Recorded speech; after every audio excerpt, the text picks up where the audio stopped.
খেলি। তাই খেলবে? হ্যাঁ, তাহলে স্টার্ট করি। রবীন্দ্রনাথ ঠাকুর। নমস্কার। মা গো, আমায় ছুটি দিতে বল, সকাল থেকে পড়ছি রে মেলা। এখন আমি তোমার ঘরে বসে করব শুধু পড়া খেলা।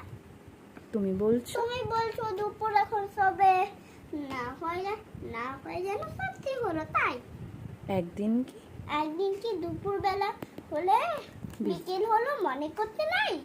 আমি তো বেশ ভাবতে পারি মনে। সূর্য ডুবে গেছে মাঠে সেতে, বাগদি বুড়ি চুবড়ি ভরে নিয়ে শাক তুলছে পুকুর ধারে এসে। আদার গাছের তলা, কালি হয়ে এলো দিঘির জল। হাটের থেকে সবাই এলো ফিরে, মাঠের থেকে এলো চাষির দল।